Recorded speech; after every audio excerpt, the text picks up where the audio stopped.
Hi everyone, this is me Nidhi Gupta, your English coach and I welcome you all to Adda 24/7 Foundation channel।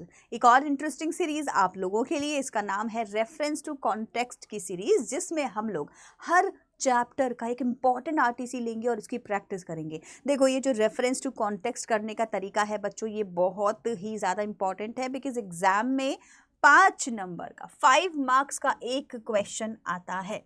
5 marks. अब बहुत सारे बच्चे तो पूछना चाहेंगे कि मैम ये आरटीसी होता क्या है, आरटीसी रेफरेंस टू कॉन्टेक्स्ट होता क्या है, ये बताइए। आरटीसी क्या हुआ, इनके इनिशियल्स ले लिए गए हैं आरटीसी, तो बन गया आरटीसी। ये है क्या, ये है एक्सट्रैक्ट बेस्ड क्वेश्चंस जो आपके एग्जाम में आता है। अब आप इसको आरटीसी भी बोल सकते हैं, एक्सट्रैक्ट बेस्ड। एक्चुअली स्कूल्स में जब टीचर्स कराते हैं ना तो उसको एक्सट्रैक्ट बेस्ड बोलते हैं, और हम लोग 6-7 से सीखते भी यही आए हैं, तो हमको ये वाला टर्मिनोलॉजी आता है। लेकिन आप एग्जाम का पेपर देखो, खोलो पेपर, वहाँ देखोगे तो लिटरेचर सेक्शन की जो शुरुआत होती है वहाँ लिखा होता है रेफरेंस टू कॉन्टेक्स्ट। कितने नंबर का, 5 नंबर का एक, टोटल कितने आएंगे, 2। तो 2 × 5 = 10 मार्क्स। मैम सीरियसली, तो हम इसको मिस कैसे कर सकते हैं, बिल्कुल नहीं कर सकते। इसीलिए एक सेपरेट सीरीज में हर चैप्टर के इम्पॉर्टेंट आरटीसी करेंगे। क्लियर हुआ? तो आपको यह जो वीडियोस जो आपके पास में आ रही हैं, इसमें आपको सेपरेट तरीके से सिखाया जाएगा हर चैप्टर के अंदर आरटीसी की प्रैक्टिस करना, तो आपके लिए इजी हो जाएगा। और फिर फाइनली हम लोग काफ़ी सारा रिवीजन भी करेंगे, तो आप लोगों के लिए इजी हो जाएगा इन आरटीसीज को समझना। क्वेश्चंस कैसे आते हैं मैम, ये भी बता दीजिए। चलिए बिल्कुल बताएंगे। तो देखो, एक्सट्रैक्ट बेस्ड क्वेश्चन का मतलब हो गया कि एक एक्सट्रैक्ट होगा जो आपके चैप्टर में से आपसे पूछा जाएगा, कुछ इस तरीके से। ठीक है, कुछ इस तरीके से क्वेश्चन आपके सामने एक्सट्रैक्ट आ जाएगा, एक पैराग्राफ आ जाएगा, और इस पैराग्राफ से आपसे क्वेश्चंस किए जाएंगे। कितने, 5। हर बार 5 आएंगे मैम, नहीं, 4 भी आ सकते हैं और 3 भी आ सकते हैं। अगर 5 है तो 1 मार्क के 5 क्वेश्चंस होंगे। अगर 4 है तो कोई एक क्वेश्चन 2 मार्क्स का होगा, बाकी के 3 1 मार्क के होंगे। अगर 3 क्वेश्चंस आए हैं तो हो सकता है कि 2 क्वेश्चंस 2 मार्क्स के आए हों और एक कोई क्वेश्चन 1 मार्क का आया हो। तो बेसिकली बात यह है कहने की कि टोटल 5 मार्क्स का आरटीसी होता है एक। जैसे ये एक आरटीसी आपके सामने लिखा हुआ है, तो ये 5 नंबर का है। अब इससे जो क्वेश्चंस हैं वो कैसे भी आ सकते हैं, राइट। 2-2 नंबर की भी आ सकती है। आप 2 नंबर का होगा तो डेफिनेटली आपको कुछ लिखने को दिया जाएगा पैराग्राफ टाइप से, है ना। इस लाइन को एक्सप्लेन करिए, या जो ये फ्रेज है इसको एक्सप्लेन करिए, या आपसे पूछा जा सकता है why did Lencho why was not he surprised. अब आप आंसर लिखते रहो 3-4 लाइन का आराम से। कितने नंबर का, 2 नंबर का आंसर होगा। ठीक है, या फिर हो सकता है ऑब्जेक्टिव्स में आ जाए तो 1 नंबर का टिक लगाना है ABCD में। बहुत टाइप से क्वेश्चंस आ सकते हैं, है ना। जैसे कि हमने बोला कैसा, ऑब्जेक्टिव टाइप क्वेश्चंस हो सकते हैं। गैप फिलिंग हो सकता है क्या, बिल्कुल हो सकता है भाई। गैप फिलिंग होगा जिसमें आपसे एक वर्ड को बस फिल इन द ब्लैंक में लिखने को दिया जाएगा। और क्या हो सकता है भाई, एनालॉजी बेस्ड क्वेश्चंस हो सकते हैं। एनालॉजी, ग्रामर पूछी जा सकती है कि मैम, बिल्कुल पूछी जा सकती है। पैराग्राफ के अंदर कोई ग्रामेटिकल वर्ड दे दिया जाएगा, आपसे पूछा जाएगा बताइए 1 वर्ड में आंसर हो सकता है, बिल्कुल हो सकता है। 1 लाइन में आंसर हो सकता है, बिल्कुल हो सकते हैं। तो इसके तो अनगिनत पॉसिबिलिटीज हैं किस तरीके से आपसे क्वेश्चन किया जाएगा। हमको बस ज़्यादा से ज़्यादा आरटीसीज को प्रैक्टिस करना है। जितनी ज़्यादा प्रैक्टिस हम करेंगे उतना ज़्यादा अच्छा आंसर, हमारा नंबर आने के अच्छे चांसेस हैं। ठीक है, चलिए तो शुरुआत करते हैं अभी हम लोग इस वाली आरटीसी से। अब आप एक और क्वेश्चन सबके मन में आ रहा होगा, आप लोग बोलोगे मैम इतना बड़ा पैराग्राफ पेपर में तो नहीं आएगा। हमें तो नहीं लगता इतना बड़ा पैराग्राफ पेपर में आएगा। आपने ज़्यादा बड़ा ले लिया, 2-2 3-3 लाइनें आती होंगी। तो मैं आप लोगों को बता दूँ कि ये CBSE के सैम्पल पेपर का क्वेश्चन है, वहाँ भी आया था। तो CBSE तो देगी, इसमें कोई डाउट नहीं है। इसके अलावा मैं प्रीवियस ईयर के क्वेश्चन भी लेकर आऊँगी। जो लास्ट ईयर इतने सारे सेट आए थे ना, 8-10 सेट आए थे, बाप रे, उसमें कौन कौन से क्वेश्चन आया था वो भी लेकर आऊँगी। तो बेसिकली आपको हर तरीके से आरटीसी के लिए मैं प्रिपेयर कर दूँगी। पैराग्राफ पढ़ना शुरू करते हैं, मैं भी पढ़ूंगी, आप भी पढ़ना। जैसे ही आप लोग पैराग्राफ पढ़ लेंगे, चैट सेक्शन में लिखेंगे रेड, हाँ मैम मैंने पढ़ लिया। अब आप क्वेश्चन पूछने के लिए तैयार हैं, पूछिए, वी आर रेडी, पूछिए क्या पूछना है। ठीक है, और हम लोग क्या करेंगे, हर आरटीसी में जब भी मैं आपको, मैं सेपरेट प्लेलिस्ट बनवा दूंगी आरटीसी की, ठीक है, जिसमें हर चैप्टर का आरटीसी होगा। किसी में डबल होगा, ट्रिपल होगा, जैसे भी हम लोग प्रैक्टिस करते जाएंगे। तो उस प्लेलिस्ट में आप जाइएगा, आरटीसी प्रैक्टिस करिएगा। ठीक है, ये हम प्लान करते हैं ऐसा। हाँ, सो जो क्वेश्चंस होंगे 5, उनके जो नंबर हैं आप अपने देखना आपको कितने मिले। सो 5 मार्क्स का है, जैसे मैंने आपको बताया। अब आप मुझे बताना आपको 5 में से कितने मिले। जैसे ही ये फिनिश होगा फिर आप मुझे बताएंगे। ठीक है, चलिए let's start. So Lencho showed not the slightest surprise on seeing the money, such was his confidence, but he became angry when he counted the money. God could not have made a mistake, nor could he have denied Lencho what he had requested. पढ़ा, समझ आ गया कब की बात है? देखो, reference to context में ना आपको चैप्टर की पता लगाने की कोई ज़रूरत नहीं है, वो एक्चुअली लिखा मिलेगा। देखो यहाँ लिखा हुआ है, आपके एग्जाम में भी लिखा आता है, और मतलब ये इतनी बड़ी बात नहीं है क्योंकि 2 लाइनें तो है नहीं, पूरा पैराग्राफ है, तो आप वैसे भी पहचान जाओगे लेटर टू गॉड का है, ठीक है, तो वो तो अलग चीज़ होगी। अभी आपको इतना पता लगा लेना है कि ये जो क्या हो गया, ये जो टॉपिक है ये मतलब कब का इंसिडेंट है, ये आपको पता होना चाहिए। तो जैसे मैंने इसको पढ़ा तो मैं समझ गई ये तब की बात है जब लेंचो ने बोला था पैसे दे दो गॉड, और उसके पास लेटर आ गया। भेजा किसने? पोस्ट मास्टर ने। तो पोस्ट मास्टर ने लेटर भेजा, लेंचो ने लेटर देखा, उसको पढ़ा, और उसने फिर जो किया वो लिखा हुआ है, ये है ना। तो इंसिडेंट हमें पता होना चाहिए। क्या बोला वो? Immediately, Lencho went up to the window to ask for paper and ink. On the public writing table, he started to write. With much wrinkles on his brow, he caused by the effort he had to make. देखो एक एक line important है, question यहीं से आएंगे, answer यही है, तो प्लीज ढंग से पढ़ेंगे। तो उसके चेहरे पर उसकी ब्राउज ना रिंकल हो गई हैं, ऐसे अजीब सी शक्ल उसने बना ली है, बिकॉज जो वो लिख रहा है वो एक्सप्रेशंस उसके फेस पर भी दिखाई दे रहे हैं। When he finished, he went to the window to buy a stamp. Stamp क्या होता है? ऐसे स्टैम्प लगाने वाला, which he licked on the and then affixed मतलब चिपकाना to the envelope with a blow of his fist. ऐसे चिपकाते हैं ना, ऐसे ब्लो करना, ऐसा उसने किया। The moment the letter fell into the mailbox, the postmaster went to open it. postmaster गया पढ़ने के लिए, देखे तो सही क्या लिख रहा है ना लेटर में। इट्स एट गॉड, लास्ट की लाइन है, सबसे लास्ट का पैराग्राफ है ये। God, of the money that I asked for only 70 pesos reached me, send me the rest since I need it very much, but don't send it to me through the mail because the post office employees are a bunch of crooks. ठीक, अब हो सकता है question में पूछा जाए bunch of crooks का meaning बताओ, इसके ऊपर कोई फ्रेज है क्या वो बताओ, कुछ भी पूछा जा सकता है भाई, तो इसीलिए प्रैक्टिस करना बहुत ज़रूरी है। 5 क्वेश्चंस आपका इंतजार कर रहे हैं, चैट सेक्शन में लिखेंगे रेडी मैम, मैं पूछना शुरू कर रही हूँ, ठीक है। चलिए question number 1, why was Lencho not surprised when he received the money? जब लेंचो को पैसा मिला तो वो सरप्राइज्ड क्यों नहीं था? You have 4 options, A, B, C, D. Option number A, because he new the post office employees were kind. उसको पता था कि पोस्ट ऑफिस के जो एम्प्लॉइज है वो इतने काइंड है, इतने स्वीट है, इन्होंने ही पैसे भिजवाए होंगे, सरप्राइज होने वाली तो कोई बात ही नहीं है। क्या ऐसा कुछ एग्जाम में था, आई मीन चैप्टर में था? नहीं था। Point number 2, because he new his hard work would पे ऑफ। उसको पता था, उसने इतना हार्ड वर्क किया है ना अपनी फसल के उगते, मतलब उसको हार्वेस्टिंग के टाइम जो भी उसने काम किया है अपने फील्ड्स में, hard work would pay him back. ऐसा होगा ही नहीं कि उसका हार्ड वर्क वेस्ट जाए, भले इस फसल खराब होगी कहीं ना कहीं से हेल्प आ जाएगी। इतना ऑप्टिमिज्म नहीं भाई, ये तो ऐसा कुछ नहीं था। Third, because he had been lucky in the past. I don't know anything about this past, हमें तो स्टोरी में इससे रिलेटेड कुछ भी नहीं बताया गया है, एक ही ऑप्शन बचा है, ये भी गलत हुआ तो।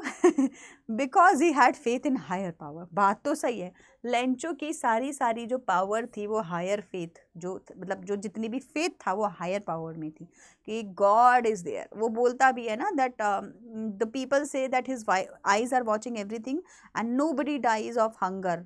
लाइफ में, दुनिया में कोई भी भूख से तो नहीं मरता।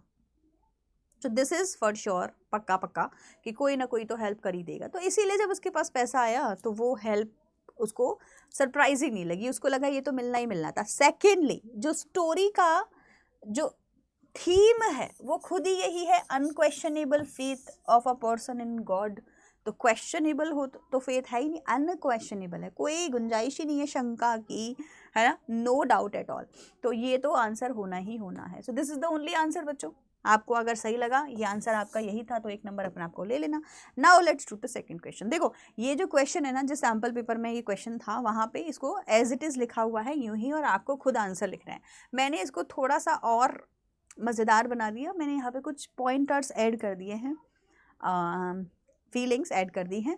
अब आपको बताना है इनमें से कौन कौन सी फीलिंग्स सही हैं। तो मैंने कुछ ABCD वगैरह नहीं लिखा है, आप खुद से चूज़ करके बताइए कि मैम नंबर 1 भी सही है, 3 भी सही है, 8 भी सही है, 6 भी सही, 8 तो है नहीं, 6, 5, 4, जो भी आपको लगता है आप लिख दीजिए कौन कौन से फीलिंग सही हैं। ओके, फीलिंग्स के नाम भी लिख सकते हैं आप चैट सेक्शन में, चाहे तो इनका नंबर भी लिख सकते हैं। नंबर मत लिखो, नाम लिखो, तो आपको याद हो जाएंगे कीवर्ड्स, ठीक है।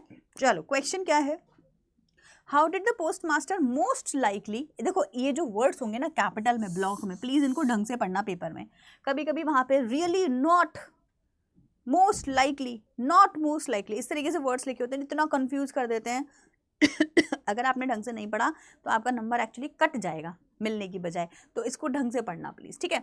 So how did the postmaster most likely feel when he read Lencho's second letter, तो अब सेकेंड लेटर को पढ़ने के लिए जो लास्ट पैराग्राफ हमने पढ़ा ना, देखो यहाँ पे लास्ट पैराग्राफ में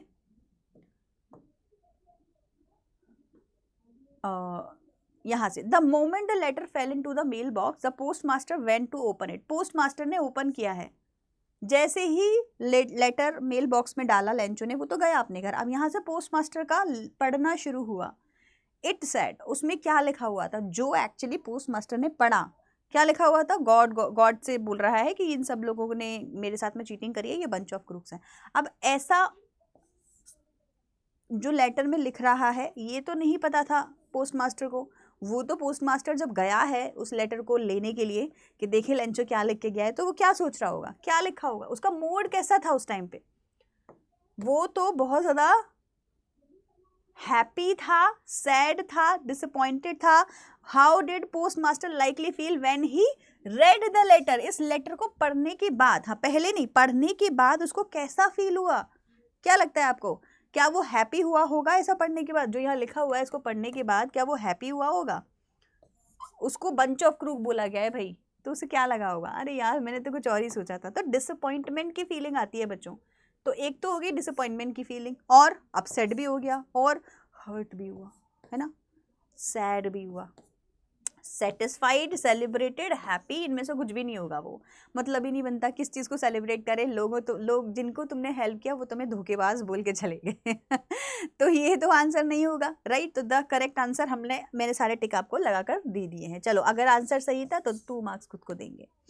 क्वेश्चन नंबर 3, 1 वर्ड आंसर है, देखो आपको एक वर्ड में आंसर देना है, बहुत लंबी चौड़ी चिट्ठी नहीं लिखनी है, आंसर एक वर्ड में होना चाहिए। क्वेश्चन है, the postmaster rush to open Lencho second letter, तो भाई जैसे ही पोस्ट मास्टर लेंचो ने लेटर को मेल बॉक्स में डाला, पोस्ट मास्टर एकदम खड़ा हुआ भागा, किस लिए, लेटर को लेने के लिए।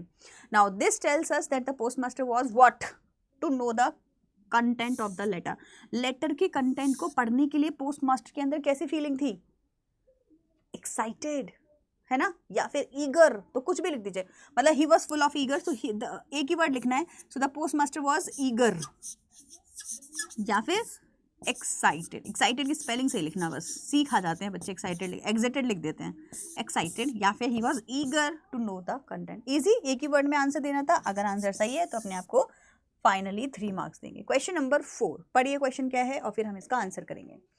क्वेश्चन है, why did Lencho